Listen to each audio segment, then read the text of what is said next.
ఎక్కడికి వెళ్తున్నా అనుకుంటున్నారా? ఒకేసారి ఫ్యాబ్రిక్స్ అన్నీ తీసుకుందాం అనేసి వెళ్తున్నా. ఆర్డర్స్ ఉన్నాయన్నమాట. కొన్ని లెహెంగాస్, ఫ్రాక్స్ ఇవి ఉన్నాయి. సో ఒకేసారి తీసుకుందామని వెళ్తున్నా. ఇప్పుడైతే ఒక లెహెంగా అయితే డిజైన్ చేస్తున్నా. సో దానికోసం ఫ్యాబ్రిక్ తీసుకున్నా.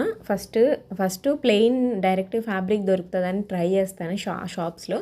బట్ డైరెక్ట్గా తొందరగా దొరకదనమాట. పెట్టిన రిఫరెన్స్ అలా ఉంటుంది. చూడ్డానికి సింపులే ఉంటుంది, బట్ చాలా తిరుగుతాను, దొరకదు. ఇంకా డై ఆప్షన్ బెటర్ అనేసి ఇంకా ఫ్యాబ్రిక్ తీసుకొని డై ఇచ్చేసాను. ఆల్మోస్ట్ ఒక 8 మీటర్ ఫ్యాబ్రిక్ తీసుకున్నా. బ్లూ కలర్కి డై చేపిద్దామనేసి.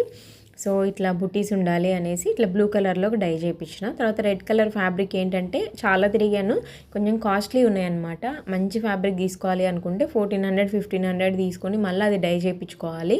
సో ఇంకంతా ఎందుకు అనేసి నేను తనకి కొన్ని రెడ్ కలర్వి ఫ్యాబ్రిక్స్ పెడితే తను ఒకటి సెలెక్ట్ చేసుకున్నారు. తర్వాత మెయిన్ లేస్, నాకు లేస్ బాగా కాస్ట్ పడింది. ఆ పిక్లో ఏంటంటే మొత్తం మోతీస్ అనమాట లేస్. నాకేంటంటే కొంచెం చూడ్డానికి సేమ్ ఉండాలి, వాళ్ళు ఏదైనా రిఫరెన్స్ పిక్ పెడితే అన్నట్టు కొంచెం తిరుగుతానమాట. సో ఆ లేస్ కూడా నాకు 700 పడింది. 9 మీటర్ లేస్ తీసుకున్నాను అనమాట. మోతీస్ మొత్తం పర్ల్స్ వస్తాయి దాని మీద అంతా కూడా. సో తర్వాత ఫ్యాబ్రిక్ కూడా ఇది నేను 5 మీటర్ ఘేరా యూజ్ చేశాను అనమాట. 5 మీటర్ ఇట్లా మీకు 4 ఫోల్డింగ్స్ చేస్తే మీకు ఫ్యాబ్రిక్ అనేది తెలుస్తుంది ఎన్ని మీటర్స్ వస్తుంది అనేసి.